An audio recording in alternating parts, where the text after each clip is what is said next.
Martin Popoff from the Contrarians here, and bravewords.com, of course. Continuing on with this celebration of Sabotage on its 50th anniversary. Go check out the reviews I did of Super Czar and Don't Start Too Late. Today we're going to talk about Hole in the Sky, and I've got some notes here. So without further review, this is a meditation on Hole in the Sky. All right. And I'll comment a little on the way, but yeah, I'm essentially reading from some notes here. Hole in the Sky opens like a fist through glass. No preamble, no slow build, just instantaneous abrasion.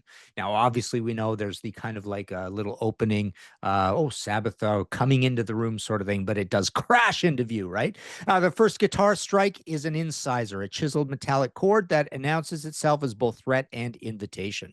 Black Sabbath never did subtle entrance cues well. Where other bands ease you into atmosphere, Sabbath breaks the lock and forces you to stumble into their noise. By the time Ozzy lands the opening line, I'm looking through a hole in the sky, the band has already established an ethic, music as brutal excavation. The lyric is simpler than portentous, a hard-eyed observation rather than an ornate metaphor. And that simplicity is part of the track's power. It's not elegy, it's a reconnaissance, a witness peering into a void and reporting back with the grammar of a street prophet.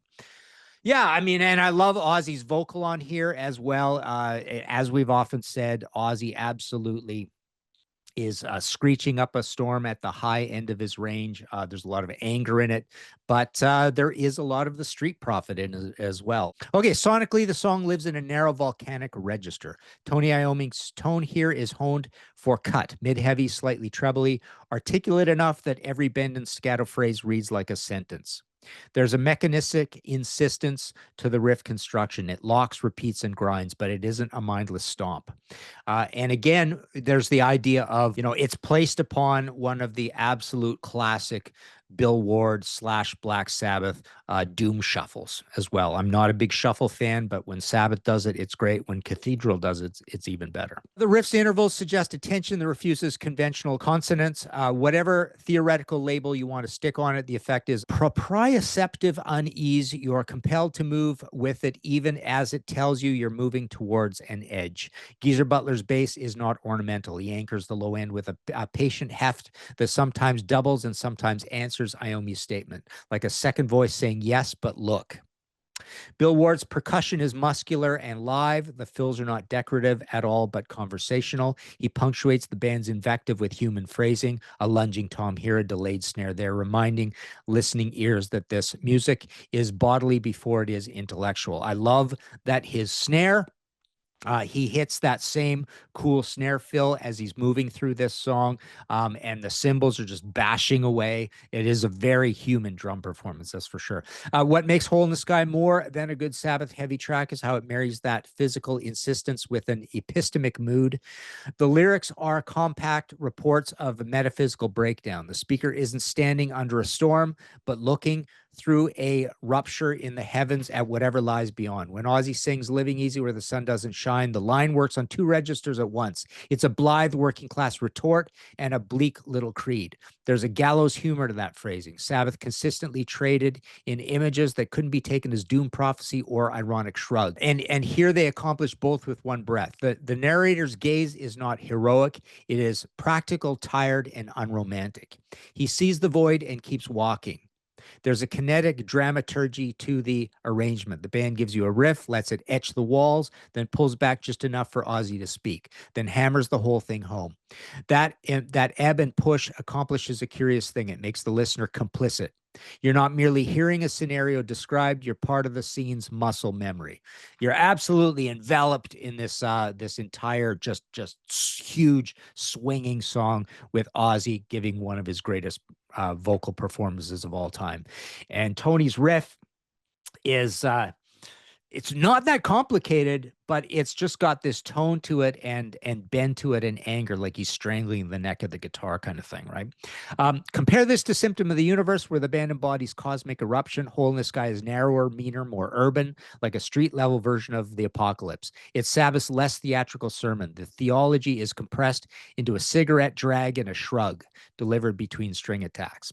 If you listen for texture, you'll notice the guitar's articulation is not simply loud, but point precise. Iommi's pick attack accentuates the riff's rhythmic skeleton, making the chord stabs feel like small percussive earthquakes. It's a rhythmic sort of performance. It's a true rhythm guitar riff, I suppose. The slight lack of reverb in the foregrounded mids put you close to the instrument's mechanics. That micro detailing gives the song a documentary quality. This is a sonic field recording of collapse, not a cinematic rendering. In that way, Hole in the Sky sits companionably near the band's earlier work. It inherits the claustrophobic directness of Paranoid, but trades the chorused melodrama of the later 70s for a leaner, meaner immediacy. Ozzy's performance conveys hard-earned experience. The vocal phrasing is conversational. It suspends melody at points in favor of declamation. That style allows the words to land like hammer taps. He is less prophet than witness. That specificity matters. Compare the delivery to War Pigs, where Ozzy plays the apocalyptic orator. In Hole in the Sky, he is closer to the man who reads the obituaries and keeps his hat on. The track ends with an abruptness that feels morally consistent. The universe doesn't tie up narratives, it cuts you off. The final measures are less about musical closure than about reputational honesty. The hole remains. Yeah, it just feels like you're dropping into a hole when you drop into Don't Start Too Late here. The only constant in life is change, and talk about change here. It is the universe quaking, I suppose. Beyond the immediate mechanics, Hole in the Sky feels like a study in refusal.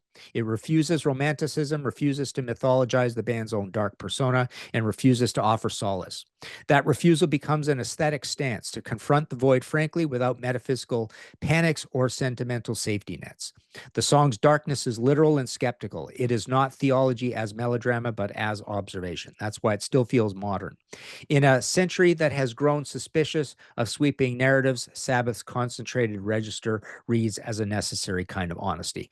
And by that I mean, there's a modernity to the views expressed from Geezer, but I don't feel like the music is particularly modern. I feel like the music sounds like it could have been done in medieval or Renaissance times, actually. There's also a moral economy at play. Sabbath's best work often rests on trades: noise for insight, heaviness for candor.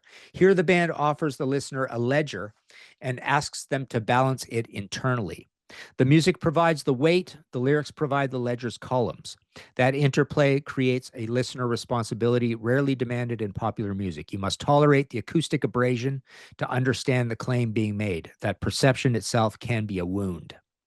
Finally, think of Hole in the Sky as a mise-en-scene for the band's mid-70s psyche. It's the sound of a group both battle-hardened and artistically ambitious, wanting more than muscle but refusing softness.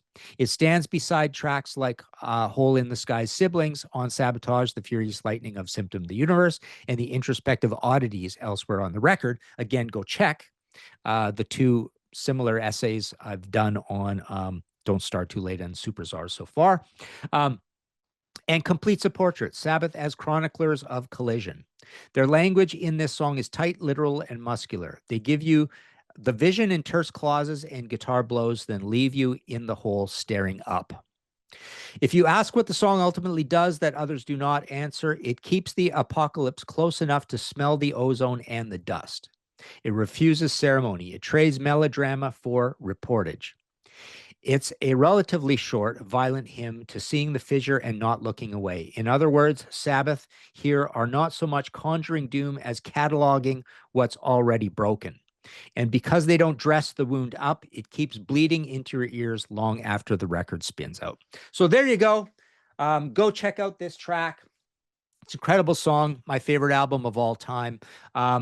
Check out martinpopoff.com for those big, massive books behind me here. The Iron Maiden I've got in stock, and I can sign and send those out, and the Deep Purple and the Dio. So big, huge, really nice books with my new publisher, Schiffer. And we've got some of my UK stuff through Weimar has been updated. We've got the White Snake, the Merciful Fate, the Max Webster, the Scorpions.